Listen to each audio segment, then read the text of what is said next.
জগতে বান্ধব আমরা চিনলাম না, আমার রাসূল কি ধর এই জগতে বান্ধব আমরা চিনলাম না। দয়াল নবী নূরের নবী আমার জানের জান,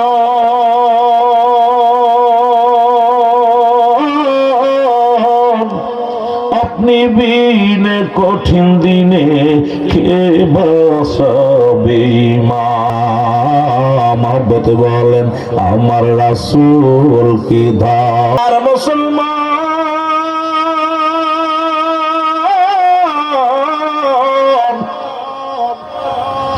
আমি আপনাদেরকে কয়েকটা কথা বলে যাই গো। নবীর প্রেম হলো প্রকৃত ঈমানের লক্ষণ। নবীর প্রেম যার অন্তরে নাই তার ঈমান বলতে কিছু নাই। ওফাতি খৈরুল লেখক, নবী ওফাত হয়ে গেছেন, নবী বিদায় হয়ে গেছেন। কার জন্য? আপনার আমার কল্যাণের জন্য। জোরে বলেন মারহাবা, আর একটু জোরে বলেন মারহাবা। রাসূল বলে উম্মতিরা রে শোনো, এই পৃথিবীর মধ্য থেকে বিদায় নিলাম আমার উম্মতের কল্যাণের জন্য। পৃথিবীর মধ্যে যদি কোন উম্মত ভালো কর্ম করে গো, নামাজ পড়ে, রোজা রাখে, জিকির আজগার করে, আমি নবীর সঙ্গে সঙ্গে প্রশংসা করি আমার আল্লাহর দরবারে। আল্লাহ ওই না নূরপুরের জমিনে অমুক ব্যক্তি তোমার জিকির করে গো আল্লাহ, ভালো কর্ম করেছে, সঙ্গে সঙ্গে আমি আল্লাহর দরবারে শুকরিয়া আদায় করি আমার উম্মতের জন্য। আবার যদি কোনো উম্মত গুনাহের কাজ করে, সঙ্গে সঙ্গে আমার নবী ইস্তেগফার করে উম্মতের হইয়া, আল্লাহ ওই সিলেটের জমিনে নূরপুরের জমিনে অমুক ব্যক্তি গুনাহ করেছে রে বান্দা, ও তোমার অমুক বান্দা অমুক বান্দি গুনাহ করেছে গো আল্লাহ, তুমি তারে মাফ করে দাও। অন্যায় করে ছেলে মাফ চায় বাবা, অন্যায় করে গ্রামের ছেলে মাফ চায় চেয়ারম্যান মেম্বার যাইয়া। এমন নবীর উম্মত হইলাম, ভুল করি আমি ক্ষমা চাই আমার নবী। এই নবীর পক্ষে থাকার দরকার আছে কি না? সোজা এত কেন আহলে সুন্নাত ওয়াল জামাতের সমস্ত পাগলগুলো নবী নবী কে কেমনে পাগলামি করে, কেন করে, কেন জবাবই এটা। এই মুসলমান শুনে নাও, যেহেতু আজকে পবিত্র ঈদে মিলাদুন নবী উদযাপন উপলক্ষে, ঈদ মানে আনন্দ, মিলাদ মানে ধর্ম বৃত্তান্ত, ধরে বলো মারহাবা। এই জন্য নবীর শান মানের উপরে একটু কথা বলে যাইতেছিল মুসলমান। ঈদ মানে আনন্দ, মিলাদ মানে ধর্ম বৃত্তান্ত। ঈদে মিলাদুন নবী সাল্লাল্লাহু আলাইহি ওয়াসাল্লাম, জোরে জোরে চিল্লায়া বলা যাবে না মারহাবা, আর একটু জোরে বলা যাবে না মারহাবা। মুসলমান মুসলিম মিল্লাতের ঈদ হলো পাঁচটা। কয়টা? মুসলিম মিল্লাতের ঈদ হলো পাঁচটা। এক নম্বর ঈদের নাম হলো ঈদ মিলাদুন নবী সাল্লাল্লাহু আলাইহি ওয়াসাল্লাম। দুই নম্বর ঈদের নাম হলো ঈদুল ফিতর। তিন নম্বর ঈদের নাম হলো ঈদুল আযহা। চার নম্বর ঈদের মুসলমান শোনো, চার নম্বর ঈদের নাম হলো ইয়াউমুল জুম্মা। পাঁচ নম্বর ঈদের নাম হলো আরাফাতের ময়দান। আজকে সুন্নিরা ঈদে মিলাদুন নবী উদযাপন করে সারা বছরের মুসলমান, কারণ একটাই হলো পৃথিবীর মধ্যে সর্ববৃহত্তম ঈদ হলো ঈদে মিলাদুন নবী সাল্লাল্লাহু আলাইহি ওয়াসাল্লাম। জোরে বলা যাবে না মারহাবা, আর একটু জোরে। যেহেতু পোস্টারের উপরে লেখা আছে, একটু বলে আমি আলোচনার মধ্যে ঢুকবো। মুসলমান শোনে না, এখন ঈদে মিলাদুন নবী যুবক, এটা পাস করার জন্য এত দলিল লাগে না, দলিল লাগে না রে। পৃথিবীর মধ্যে যে মৌলবী ঈদে মিলাদুন নবী মানে না, ওর মতো বুকা, ওর মতো কপাল পুরা পৃথিবীর মধ্যে আর কেউ নয়। মুসলমান ঈদে মিলাদুন নবী দলিল দেওয়ার জন্য সূরা ইখলাস থেকে দলিল দিলে আমার সাথে বলেন বিসমিল্লাহির রাহমানির রাহিম।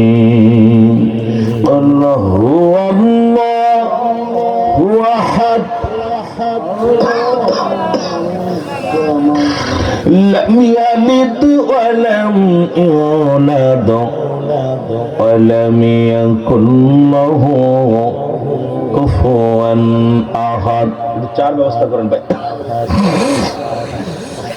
এ মুসলমান গভীর মনোযোগ আল্লাহ ডাকতে বলে হাবিব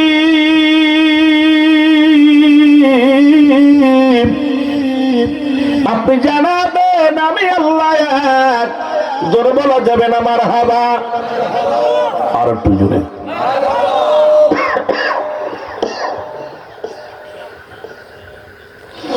আল্লাহ বলেন হাবিব আমি আল্লাহ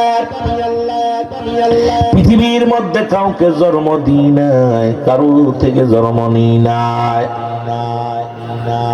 সুতরাং নবীজির আব্বা ছিল মা ছিল দাদা ছিল দাদি ছিল রাসূলুল্লাহর বাবার নাম আব্দুল্লাহ মার নাম আমিনা নবীজির দাদার নাম আব্দুল মুত্তালিব দাদির নাম ফাতিমা নবীর বংশ হলো কুরাইশ বংশ নবী 570 খ্রিস্টাব্দে দুনিয়ার মধ্যে আগমন করেছে মুসলমান আল্লাহ বলে হাবিব জানায়া দাও আসমান জমিনের মধ্যে যা কিছু আছে সবকিছু আমার মুখাফিকি আমি কারো মুখাফিকি নয় সুতরাং আমার আল্লাহর আব্বা মা কিডা যারা কয় মিলাদুন নবী মানি না তাদেরকে বলবেন তোমার আল্লাহর আব্বাকে মাকে আল্লাহ কবে জন্ম নিছে একমাত্র জন্ম নাই আমার আল্লাহর আর জন্ম আছে পৃথিবীর সমস্ত মাখলুকাতের মুসলমান যেহেতু আমার রাসূল দুনিয়ার মধ্যে মানব রূপে দুনিয়ার মধ্যে আগমন করেছিল আমার নবীর বাবাও ছিল মাও ছিল দাদাও ছিল বংশ ছিল সুতরাং নবীর মিলাদ আছে মিলাদ নাই আল্লাহর জোরে জোরে চিল্লা বলা যাবে না ঠিক কিনা দুই জানিবেন যারা কয় নবীর মিলাদ মানি না এদের মতো বুকা এদের মতো গদ্ধব আর পৃথিবীর মধ্যে কেউ নাই মিলাদ নাই আল্লাহর মিলাদ আছে পৃথিবী যে মৌলবী মানে ওর বাড়ির গরুটারও মিলাদ আছে ছাগলের মিলাদ আছে গরু ছাগলের জন্ম হয়েছে জোরে বলেন ঠিক না গরু ছাগলেরও মিলাদ বিবি হয়েছে কি হয়েছে জন্ম হয়েছে কিন্তু নবীর মিলাদ মানে না নবী কি জন্ম নিয়েছেন আকাশ থেকে টুস করে পড়ছে কথা কয় না রাসূল পাক সাল্লাল্লাহু আলাইহি সাল্লামকে আকাশ থেকে টুস করে পড়ছে রাসূলের মা আমার নবীজির মা ছিল আমার নবীজির বাবা ছিল আমার নবীজির বংশ পরিচয় ছিল আমার নবীর দাদা ছিল আমার নবীর দাদি ছিল আমার নবীর নানা নানি ছিল যারা বলেন ঠিক কিনা এই জন্য নবীর নানার নাম আব্দুল ওয়াহাব জুরি নানির নাম হলো বাররা মুসলমান নবীজির 9 জন চাচা ছিল 6 জন ছিল ফুফু ছিল আল্লাহর চাচা খালা মামু কয়জন ছিল আগে জানতে চাই রে মুসলমান আজকে যারা কয় মিলাদুন নবী মানে না কারণ দুইটা মিলাদ কেন মানে আজকে দুইটা ঈদ মানে এই মানার পিছনে একটা কারণ দেখলাম আমি বিবেচনা করে না মুসলমান একটা হলো ঈদুল ফিতর আর একটা হলো ঈদুল আযহা ঈদুল ফিতরে পাওয়া যায় যাকাত ফিতরার টাকা আর ঈদুল আযহায় পাওয়া যায় চামড়ার টাকা এই জন্য আমার দেশের মৌলবীদের কাছে এই দুইটা জায়েজ আর বাকিগুলো না জায়েজ জোরে বলেন ঠিক কিনা যাকাত ফিতরা পাইলে খুব মজা লাগে কিন্তু ঈদে মিলাদুন নবী উদযাপন করতে হলে পকেটের টাকা খরচ করা লাগে পকেটে টাকা খরচ করা লাগে দুঃখ আজকে এদেরকে বুঝাইব কেমনে এ দুনিয়ার মুসলমান শুনে নাও রহমতের নবী মক্কা জীবনে ও যুবক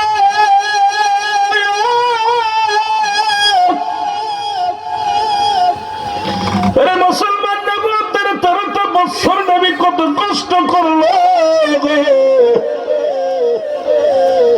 রাসূলকে কেউ আলামিন উপাধি দেয় কেউ না নবীকে মুসলমান বায়ানাত উত্তম ব্যবহার উত্তম আখলাক উত্তম চরিত্র আমার নবীজিরে দিয়া দেয় যেই নবীজি কালেমার প্রচার শুরু করে দিল লা ইলাহা ইল্লাল্লাহু মুহাম্মাদুর রাসূলুল্লাহ সাল্লাল্লাহু আলাইহি ওয়াসাল্লাম। এটা শুধু আমার নবীর কালেমা নয়, আদম আলাইহিস সালাম বলে লা ইলাহা ইল্লাল্লাহ, আদম শফিউল্লাহ, লা ইলাহা ইল্লাল্লাহ, মূসা কালিমুল্লাহ, লা ইলাহা ইল্লাল্লাহ, ঈসা কালিমুল্লাহ, ও মুসলমানুল্লাহ, মুসলমান ইব্রাহিম খলিলুল্লাহ। পৃথিবীর মধ্যে যত নবী আছে সবারই এক কালেমা ছিল, লা ইলাহা, নাই কোন ইলাহ, ইল্লাল্লাহু, এক আল্লাহ ছাড়া। সবারই এক উদ্দেশ্য ছিল, আল্লাহ এক, আল্লাহ দ্বিতীয় কেউ নাই, আল্লাহ রাব্বুল আলামিন এক, দ্বিতীয় কেউ নাই। আর তার পয়গম্বর, তার প্রেরিত রাসূল হলাম আমরা। সর্বশেষে আমার নবীজি এসে বললেন, লা ইলাহা ইল্লাল্লাহু মুহাম্মাদুর রাসূলুল্লাহ। জোরে জোরে চিল্লায় বলেন সাল্লাল্লাহু আলাইহি ওয়াসাল্লাম। আশহাদু আল্লা ইলাহা ইল্লাল্লাহু ওয়াহদাহু লা শারীকা লাহু ওয়া আশহাদু আন্না মুহাম্মাদান আবদুহু ওয়া রাসূলুহু। জোরে জোরে চিল্লায় বলা যাবে না মারহাবা। রাসূলুল্লাহ এর আগে খুব ভালো ছিল। কেউ কয় নবী আব্দুল্লাহর বেটা মুহাম্মাদের মতো মানুষ হয় না। আব্দুল্লাহর বেটা মুহাম্মদ একজন আদর্শবান প্রেমিক, দেশপ্রেমিক, সব প্রেমিক। যেই নবীজি কালেমার দাওয়াত দেওয়া শুরু করলো, আব্দুল্লাহর বেটা মুহাম্মদ কাজ্জাব, মিথ্যাবাদী। কথা বুঝেন না? রাসূল যখনই সত্যের পয়গাম মানুষের কাছে প্রচার করতে লাগলো, তখনই বিদাবেদ, তখনই দেখা গেল ঝামেলা। আমার মুসলমানেরা শোনে নাও, এর মক্কি জীবনে নবীজি কত কষ্ট করে গো।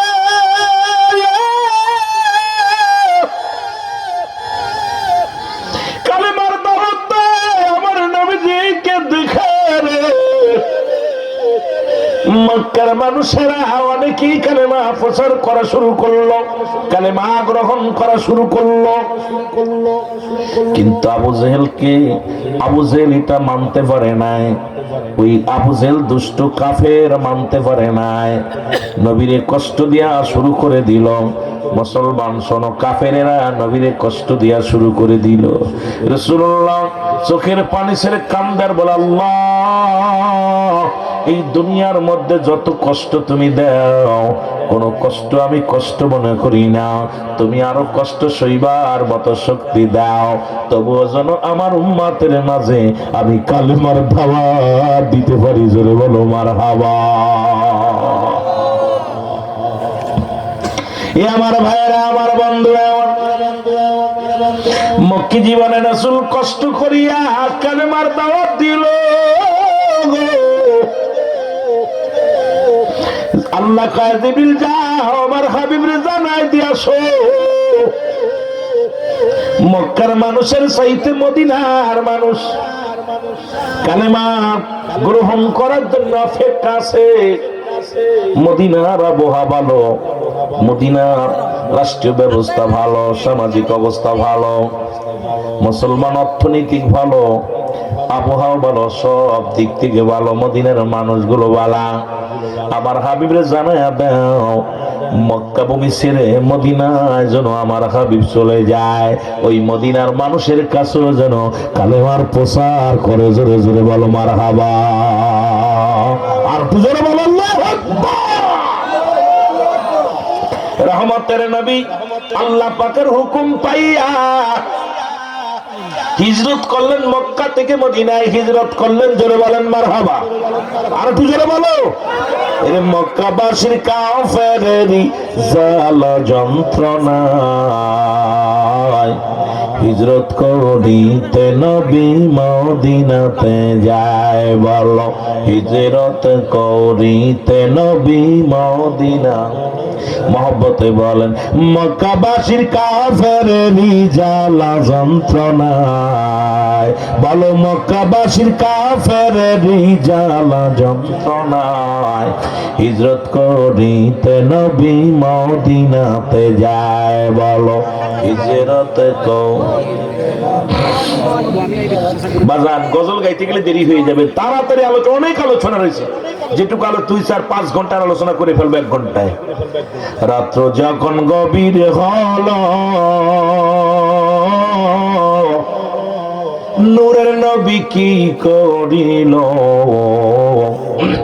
হযরত আলীকে শোয়াইয়া দিলেন নিজেরই বিছনায়, হযরত আলীকে শোয়াইয়া দিলেন নিজেরই বিছনায়।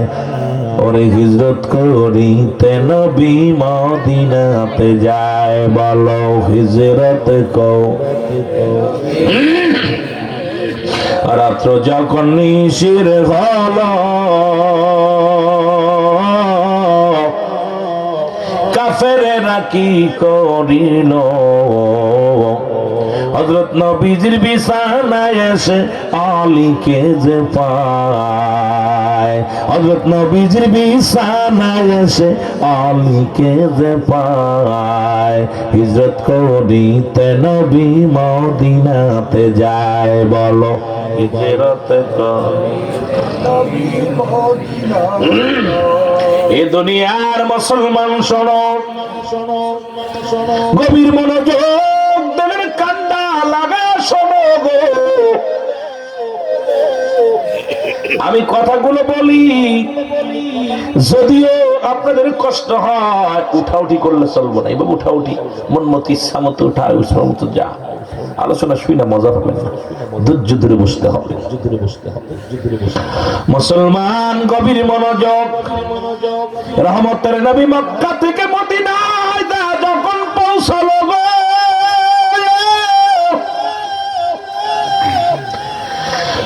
জন্মভূমি মদিনা, মক্কার দিকে বারবার ফিরে চায় রে, চোখের পানিগুলো ফেলে কান্দার ডাকতে বলে আল্লাহ, আইরে আমার জন্মভূমি, আইরে মায়ের ভূমি, আইরে বাবার ভূমি, আরে বিদায় বিদায়। তবে যদি বেঁচে থাকি, আবার ইসলাম যদি প্রচার করতে পারি, আবার আসবো মক্কায় ফিরে, জোরে জোরে চিল্লা বলা যাবে না মারহাবা। রহমতের নবী চলে গেলেন মদিনায়। মদিনায় যাইয়া নবী আমার মাতৃভূমির প্রেম, মাতৃভূমির মা, ওদিকে ইসলামের দাওয়াত শুরু করে দিলেন। ছোট্ট ছোট্ট 2টা বাচ্চা এসে, একটা ছেলের বয়স 8 আর একটা ছেলের বয়স 10। কয় বছর? 8 আর 10 বছর। 2টা বালক আয়া রাসূলকে সালাম দিয়ে, আসসালামু আলাইকুম হুজুর। ওয়ালাইকুম আসসালাম। আপনার বাড়ি কই? নবীরে জিজ্ঞাসা, আসসালামু আলাইকুম হুজুর, আপনার বাড়ি কই? নবী মিসকে এসে বলো, বালকেরা রে, আমার বাড়ি মক্কায়। সুবহানাল্লাহ বলেন। আপনার আব্বার নাম কি? কয় আব্দুল্লাহ। নবী গো, আপনার মার নাম কি? নবী কয় আমেনা। আমার নবীরে ডাক দে, কয় বালক 2টি বলে হুজুর, ওই মক্কা থেকে কেন মদিনায় আসলেন? মদিনায় আসার কারণটা কি? বালক 2টি ডাক দে বলে, ইয়া রাসূলুল্লাহ, ইয়া হাবিবাল্লাহ, আপনি মদিনায় আসার কারণ কি? আমার নবী ইসলাম প্রচারের জন্য, কোরআনের দাওয়াত দেওয়ার জন্য, কালেমার দাওয়াত দেওয়ার জন্য আমি নবী মক্কা থেকে মদিনার বুকে আগমন করেছি। আমার রব্বুল আলামিন হুকুম দিছে কালেমার দাওয়াত দেওয়ার জন্য মদিনার ঘরে ঘরে। এই দাওয়াত নিয়ে আমি মদিনায় এসেছি, জোরে বলো মারহাবা। বালক 2টি ডাক দে বলে, নবী গো,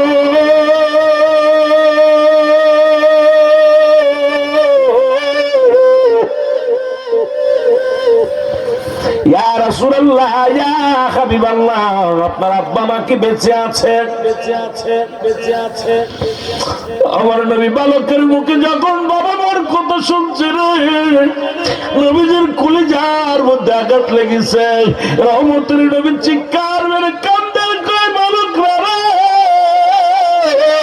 এই জগতের মধ্যে আমি নবী বড় এতিম, এই জগতে আমার মাও নাই, আমার বাবাও নাই রে।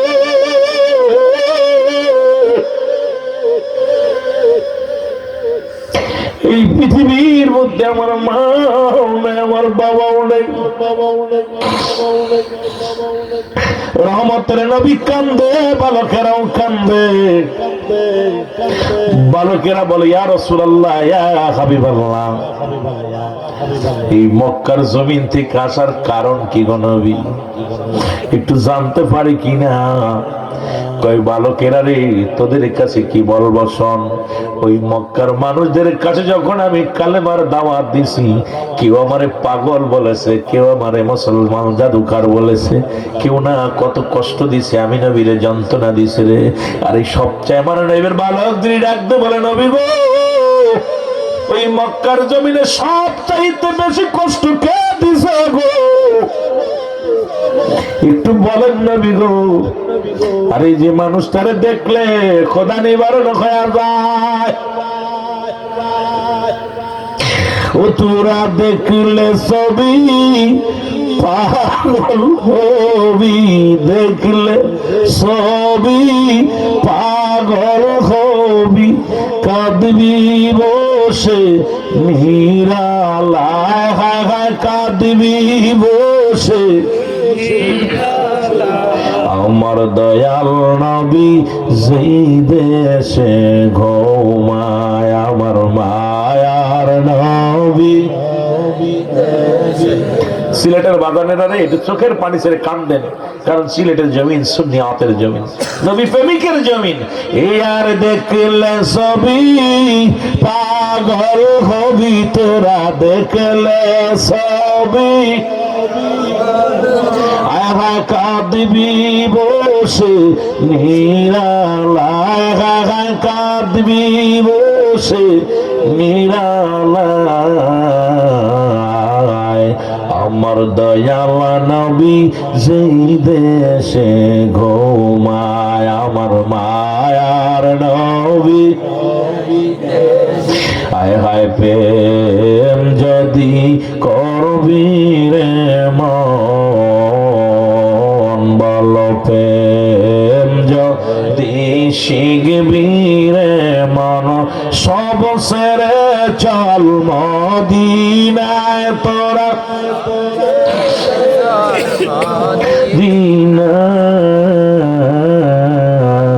দিনায়। আমার দয়াল নবী যেই দেশে ঘুমায়, আমার মায়ার নবী। এ দুনিয়ার মুসলমান গভীর মনোযোগ, নবীজি কাঁদে আর চোখের পানিগুলো পড়ে জমিনের মধ্যে। বালক বলে, নবী গো,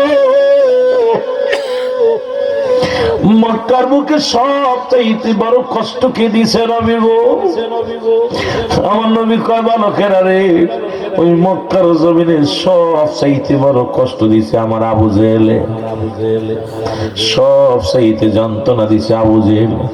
বালক দুটি প্রতিজ্ঞা করে রে, 8 বছর আর 10 বছরের বালক প্রতিজ্ঞা করে, দুই ভাই শপথ করে, ভাই রে, ছোট ভাই বড় ভাইকে কয়, ভাই রে, আরে আমার নবীরে কষ্ট দিছে রে, আমরা আবু জেহেলকে চিরবিদায় করে দিব। জোরে বলেন মারহাবা। আর তো জোরে জোরে চিল্লায় বলা যাবে না মারহাবা।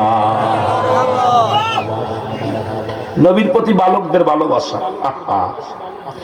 নবীর প্রতি বালকদের ভালোবাসা। আর এই বয়স কত? 8 এবং 10। জোরে বলো, কত বছর? 8 এবং 10। ও যুবক, রহমতের নবী কালেমার দাওয়াত দেওয়া শুরু করলো। রমাদান মাস এসে গেল। রমাদান মাস, এই মাসে ও মুসলমান, মুসলমানদের সিয়াম সাধনা। আমাদের সামনে ফেব্রুয়ারি মাসে, ও যুবক, আমাদের মাঝেও রমাদান মাস এসে গেছে। মুসলমান শুনে নাও, এই রমাদান মাসে আমরা রোজা রাখবো, সিয়াম সাধনা করব। নবীজি সাহাবীরাও সিয়াম সাধনা করে, নবীজিও করে। আমার বাবারা, আমার মুসলিম মিল্লাতের দাওয়াতের কাজটা রাসূলুল্লাহ দিয়া শুরু করলো। নবীজি দাওয়াত দেয়, কালেমার দাওয়াত, লা ইলাহা ইল্লাল্লাহু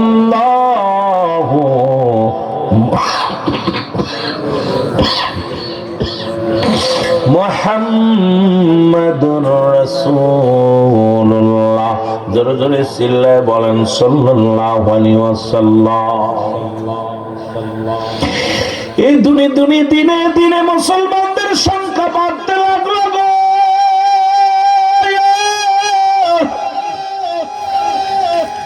রাসূলুল্লাহ চেহারা দেখে সব মানুষ পাগল হয়ে যায় রে। আমার নবীর মুখটাখানি দেখে এক নজর কত বেঈমান কাফেরেরা মুসলমান হয়ে গেল। রাসূলুল্লাহর প্রতি ভালোবাসা গো।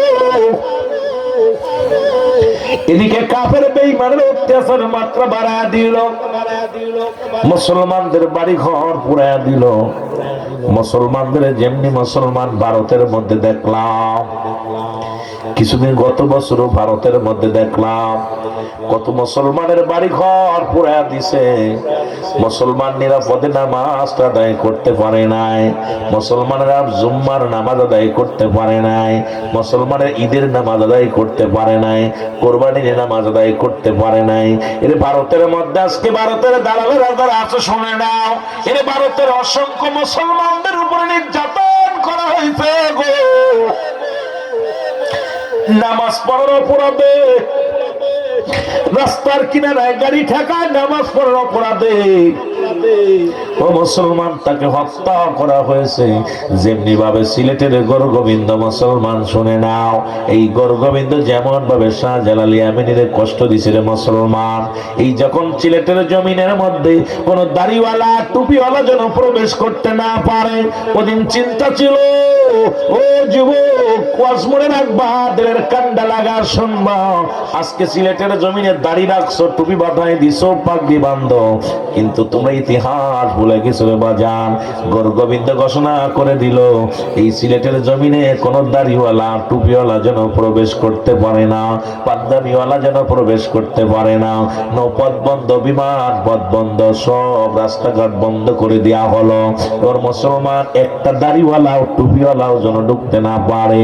খবর আসলো গৌরগোবিন্দর মধ্যে, ইয়ামেন থেকে মুসলমান যুবকেরা শোনো গো, ইয়ামেন থেকে একজন নয়, দুজন নয়, 360 জন আউলিয়া নিয়ে শাহজালালের নেতৃত্বে আসছে ভারতের যুবক। এই বাংলার জমিনে, সিলেটের জমিনে সত্য ইসলামের পতাকা উত্তোলন করবে। এই সিলেটের মানুষ হিন্দু রাজ্য থেকে মুসলিম রাষ্ট্র করা হবে, এই রাজ্যের মধ্যে আযান চলবে, এই রাজ্যের মধ্যে কোরআন তেলাওয়াত হবে, এই রাজ্যের মধ্যে নবীর মিলাদ হবে, দুরূদ হবে। এই জন্য পাঠায় দিল রব্বে কারীমের ইশারায়। শাহজালাল 360 জন আউলিয়া নিয়ে যখন চলে আসলো, গৌরগোবিন্দ ঘোষণা করে দিল, এই জমিনের মধ্যে কোন গাড়িওয়ালা, কোন দাড়িওয়ালা টুপিওয়ালা ঢুকবে না। আমার হুকুম শোনো, যদি কোন দাড়িওয়ালা টুপিওয়ালা জমিনের মধ্যে ঢোকে, যে পথে ঢুকবে তাকে কতল করা হবে। এই জমিনের মধ্যে যেন আসতে না পারে, এই জমিনের মধ্যে যেন বসতে না পারে। এদের দাড়িওয়ালা টুপিওয়ালাদেরকে হাঁটাও। জোরে জোরে চিল্লা বলো নাউযুবিল্লাহ। 360 জন আউলিয়া ঠিকই আসছে। সুরমা নদীর কিনারায় আইয়া দাঁড়ায় আছে শাহজালাল। ও তোমাদের ইতিহাস যদি তোমরা জানতে, সিলেটের মানুষ ওলি আল্লাহর পদধূলির জন্য পাগল হয়ে যাইতা, ওলি আল্লাহর কদমের জন্য তোমরা কুরবানি হয়ে যাইতা। কারণ তোমরা ইতিহাস জানো না। ইতিহাস তোমরা কেন পড়ো না রে মুসলমান? 360 জন আউলিয়া নিয়ে চলে আসলো, নৌপথ বন্ধ, বিমান পথ বন্ধ, মুসলমান সড়ক বন্ধ, সব বন্ধ করে দিল। কিন্তু আল্লাহ রাব্বুল আলামিনের ইশারায় 360 জন আউলিয়া নিয়ে সুরমা নদীর কিনারায় চলে আসলেন শাহজালাল ইয়ামিনী। আইয়া দুরাকাত নামাজ পড়ে চোখের পানি ছেড়ে কান্দে, আল্লাহ আমাকে পাঠাইছো সিলেটের জমিনে গো আল্লাহ, হিন্দু রাজ্য থেকে মুসলিমদের দাওয়াত দেওয়ার জন্য। এখন আমি নদী পার হব, কেমনে করে পার হব রে মুসলমান? এরে আল্লাহ পাক ইলহাম দেয়, ওলিদের কাছে আসে ইলহাম, নবীদের কাছে আসে ওহী। ইলহামের মাধ্যমে জানায় দো সিলেটের শাহজালাল, শোনো এই জমিনের মধ্যে তোমারে পাঠাইলাম, শুনে নাও। ওই রাজ্যের মধ্যে যাইয়া তুমি কি করো? তুমি নামাজটা আদায় করেছো, নামাজটা আদায় করিয়া তুমি যাই নামাজ ছেড়ে দাও, পানির মধ্যে ছেড়ে দাও। ও যুবক, যাই নামাজে যখন ছেড়ে দিল সুরমা নদীর পানির মধ্যে গো, একজন নয়, দুজন নয়, 360 জন আউলিয়া সুরমা নদী পার হয়ে গেল যাই নামাজে ভর করে মুসলমান। আসলে এবার কোথায়? ওই সিলেটের পাহাড়ি অঞ্চলের মধ্যে আগমন করলো, ইসলামের দাওয়াত দিল। যখন আজান দিল, গোবিন্দর দালান গুলো ভেঙ্গে ভেঙ্গে পড়ে গেল। মুসলমানদের অস্ত্র হলো দুইটা, একটা অস্ত্র হলো আমার আল্লাহ, দ্বিতীয় অস্ত্র হলো মুহাম্মাদুর রাসূলুল্লাহ। এই দুইটা শক্তি নিয়ে শেরে খোদা হযরত আলী যখন গিয়েছিল কতল করতে রে মুসলমান। আমি যাব আলোচনার মধ্যে, যদি সুযোগ পায় আমার বাবারা শুনে নাও আমার যুবক বন্ধুরা, আমার শাহজালাল ইয়ামিনী আসিয়া যখন কালেমার দাওয়াত দেয়া শুরু করলো, তখনও সিলেটের জমিনে কোনো গরু জবাই হয় না। সিলেটের জমিনে গরুকে তখন দেবতা বানায় পূজা করা হয়। এর সিলেটের বাসী শোন, যেমন ভারতের মধ্যে এখনো ওই মুসলমান হিন্দুরা কি করে? গরুর প্রতিমা বানাইয়া, দেবতা বানাইয়া পূজা করে, মা বানাইয়া রয়। এর মুসলমান গরুর গোবর খায়, প্রস্রাব খায়। তদ্রূপ এই সিলেটের মানুষগুলো গোবর খাইতো, ওই প্রস্রাব খাইতো, আর মা বানাইয়া পূজা করতো। এ মুসলমান শুনে যাও, ওই দিনে কোথায় হলো? পুরানোর দিনে আল্লাহ পাক একটা পুরানোর দিনে একটা ছেলে সন্তান হলো। এই ছেলে সন্তানটার জন্য মানত করলেন, মানত করলে আকিকা করলো, একটা গরু জবাই করিয়া এইবার ওই গরুটার গোশত মানুষকে বিলিয়ে দিল, খাইলো। এবং ওই গরুর যে হাত পা চামড়া গুলো মাটির নিচে লুকিয়ে রাখলো, এটা আবার কুকুর শিয়ালে মুসলমান শুনে না কাক পাখিতে উঠায় ফেললো, নিয়ে